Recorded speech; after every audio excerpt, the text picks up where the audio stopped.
नमस्कार दोस्तों, welcome to another episode of Wah woman.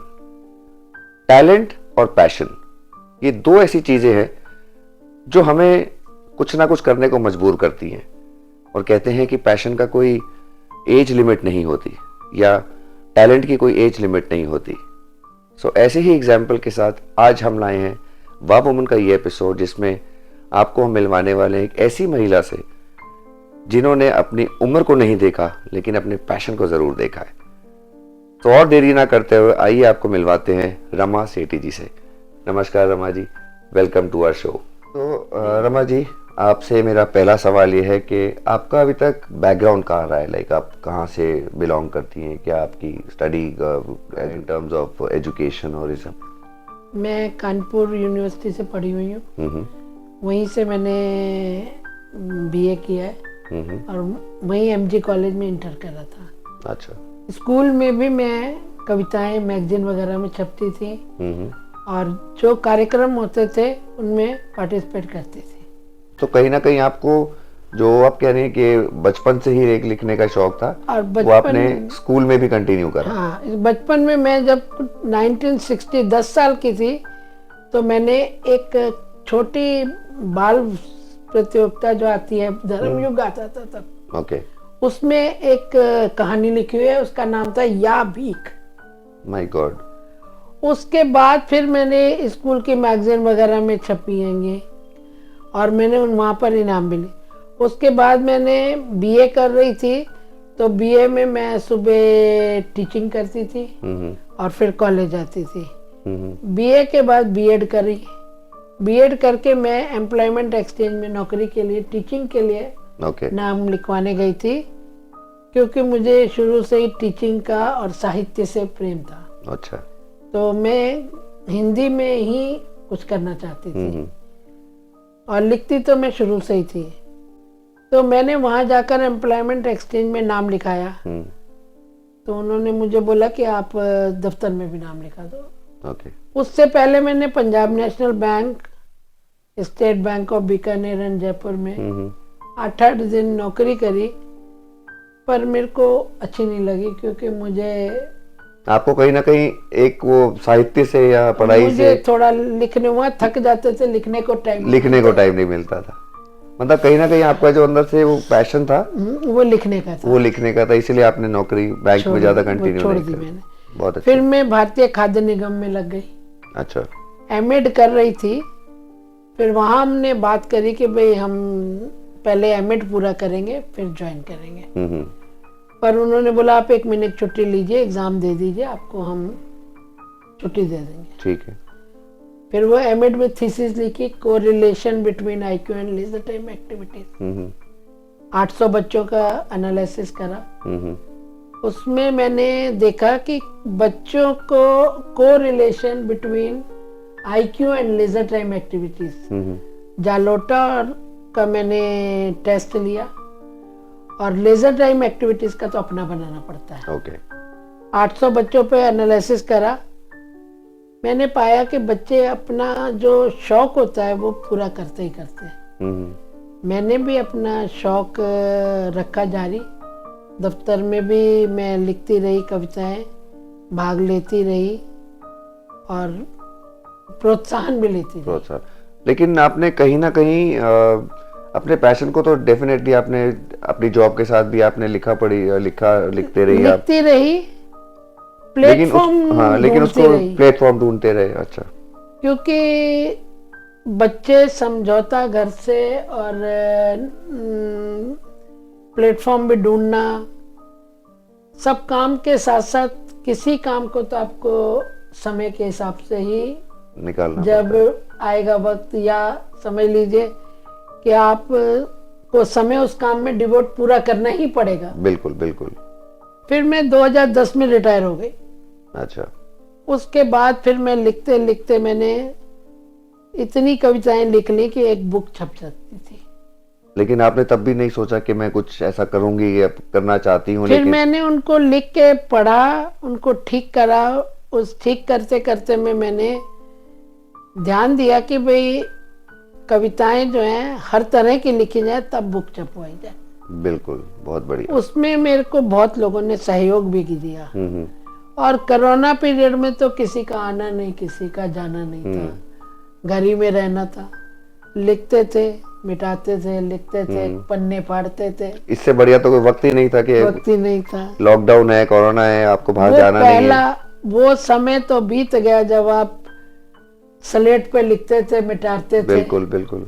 पर हमारे समय में तो आप कॉपी में लिखते हैं, पन्ने मिटाते हैं, फाड़ते हैं और कलम दवात लेकर उससे आप अपनी कविता का पैशन पूरा करते हैं। बहुत बढ़िया। मैंने इस पर भी कविता लिखी है कि वो समय बीत गया, अब समय है कि बच्चे लैपटॉप और आईपैड पे लिख रहे हैं। बिल्कुल, वक्त मैंने वक्त है, वक्त चेंज की होता है, हर बात आपको इंसान को वक्त के हिसाब से चेंज करना पड़ता है। मैंने उस पर भी कविता लिखी है, समय बीत गया, कि बच्चे पहले स्लेट लेके जाते थे, उससे पहले तख्ती पे खड़िया से लिखते थे, बिल्कुल, फिर स्लेट पे लिखते थे, फिर 4 पन्ने की और 2 पन्ने की कॉपी में लिखते थे। पर कुछ सब कुछ बदल गया। नहीं बदला तो आ ई नहीं बदला। बेहतरीन, बहुत बेहतरीन। आ ई नहीं आप बदल पाए, स्वर व्यंजन नहीं आप बदल पाए, बस सिर्फ बदल पाए तो आप खड़िया तख्ती से आ गए कलम दवात पे, कलम दवात से आ गए लैपटॉप आईपैड पे। फैंटास्टिक। बच्चे भी अब आंखें हो गई हैं उनकी 2 से 4। वो समय था जब बच्चे लिखते थे, मिटाते थे, भागते थे, दौड़ते थे। अब बच्चों की हो गई आंखें 2 से 4, चढ़ गए चश्मे।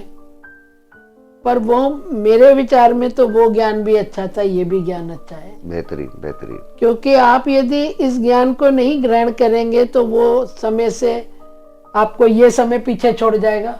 बिल्कुल। और उसको यदि थोड़ा ध्यान दे लेंगे तो ये है कि आपको दादी नानी का बचपन याद आ जाएगा। बचपन याद आएगा। तो रमा जी, अब हम आते हैं अपने मुद्दे पर, जो आपकी किताब है। किताब का नाम आपने बताया, मेरी गीता की पूजा। बहुत बेहतरीन नाम है। और ये नाम कैसे आपने सूझा इस किताब के बारे में? मैंने जब किताब के बारे में सोचा था तो मैंने सोचा कि इस किताब का नाम ईश्वर के नाम से भी हो। पहली किताब है, मैंने बड़े अरमानों से कविताएं लिखी हैं। मैंने उस पे भगवान पे भी लिखी हैं कविताएं, उस पर दादी नानी के सिलबट्टे की कहानी भी लिखी है, उसमें मेरी गुड़िया की शादी भी लिखी है। जो बच्चे गुड़िया गुड्डे का खेल खेलते थे आज नहीं खेल रहे। दादी नानी गुड़िया गुड्डे की बारात भी लेकर गई हैं। अब तो नहीं खेल रहे, अब किसके पास समय है, समय नहीं है। करेक्ट। उसमें मैंने रिश्तों को भी अहमियत दी है, आस पड़ोस को भी अहमियत दी है, पर आपको पढ़ने पर ही उसका असली तरीका पता लगेगा। बिल्कुल। आप आज के बच्चे को यदि आप किसी भी, चाहे वो डॉक्टर हो, चाहे इंजीनियर हो, चाहे कंप्यूटर साइंस का हो, आप किसी बच्चे से ABCD तो A to Z तक सब बता देंगे, पर आ से लेकर ज्ञा तक कोई नहीं बता पाएगा। मैंने उनमें वो भी कविताएं दी हैं कि आप उनको भी अक्षरों के हिसाब से पढ़ते चले जाएंगे तो आ से लेकर ज्ञा तक कविता के हिसाब से ही अक्षर आ जाएंगे। तो इसीलिए आपने इसका नाम रखा? इसलिए मैंने इसका नाम दोनों तरह से रखना था कि मेरे को भगवान का भी आ जाए और मेरे बच्चों का भी आ जाए। गीता मेरी पोती है जो अमेरिका में है। अच्छा। और पूजा मेरी बेटी है। वाह, क्या जो बात है। जयपुर में है। तो अब आपकी किताब जो कि छप चुकी है और काफी अच्छे प्लेटफॉर्म्स पे बिक भी रही है, Amazon और फ्लिपकार्ट पे अच्छा रिस्पॉन्स उसका आ रहा है, उसके बारे में आपका क्या कहना है? या अगली किताब के बारे में आपका कुछ प्लान है कि आगे भी आप लिखना चाहेंगी? आगे मैंने किताब 2-3 तैयार करी हुई हैं। कुछ रिश्तों के समझौते की हैं, कुछ आजकल वृद्ध आश्रम बच्चे बहुत पेरेंट्स को छोड़ रहे हैं, तो उस पर भी ऐसा है कि कोई जरूरी तो नहीं है कि हर कोई गलत विचार से छोड़ता है। समय की नजाकत है। मैंने उस पे कविताएं भी लिखी हैं, स्टोरी भी लिखी है। अच्छा। मेरी 2-3 किताबें तैयार हैं और मैंने 4 धाम भी लिखे हैं, 12 ज्योतिर्लिंग की भी लिखी है। तो अब उनको मैं छपवाने की सोच रही हूँ। जरा थोड़ा सरप्राइज भी रहना चाहिए। बिल्कुल सरप्राइज रहना चाहिए, मैं बोलने ही वाला था, थोड़ा सरप्राइज रहने दीजिए। तो रमा जी, आपकी स्टोरी जान के बहुत अच्छा लगा और आपसे एक बहुत चीज़ सीखने को मिली कि, और दर्शकों के लिए भी ये सीख है जो देख रहे हैं हमें, कि अपने पैशन में या अपने इंटरेस्ट की कोई चीज़ हो, उस पर उम्र कुछ नहीं होती है। और ये लाइव एग्जाम्पल है, क्योंकि आपके अंदर कुछ भी टैलेंट है, कुछ भी पैशन है, उसको निकालिए।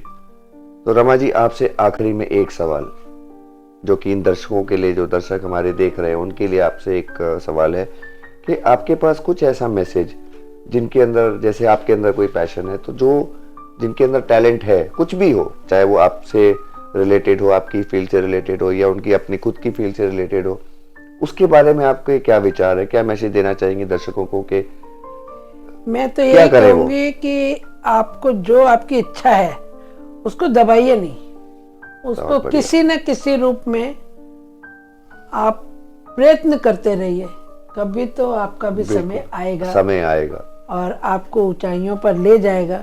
नहीं भी ले जाएगा तो बच्चा चलना नहीं छोड़ देता, चलता है, गिरता है, सीढ़ी चढ़ता है, उतरता है, बिल्कुल, पर ऊपर ही जाता है, नीचे नहीं जाता। तो इसलिए अपने विचारों को और अपने शौक को पूरा करने की कोशिश कीजिए, चाहे जिस तरह से भी करिए। बहुत बेहतरीन। सो Rama ji, thank you so much हमारे शो में आने के लिए। आपका बहुत बहुत दिल से शुक्रिया, और आपके अपने विचार रखने के लिए। So guys, thank you so much for watching wow woman. बहुत ही इंस्पिरेशनल स्टोरी है रमा जी की। आपसे एक गुजारिश है, अपने पैशन को ज़रूर बाहर निकालिए, अपने इंटरेस्ट को बाहर ज़रूर निकालिए, और देखते रहिए हमारा एपिसोड, हमारे अगले एपिसोड एक और वाव वुमन के साथ। और प्लीज़ लाइक, शेयर और कमेंट करना ना भूलिए, and finally subscribe to the channel. Thank you so much for watching wow woman. मिलते हैं अगले एपिसोड में एक और वाव वुमन के साथ। तब तक के लिए नमस्कार। Thank you so much.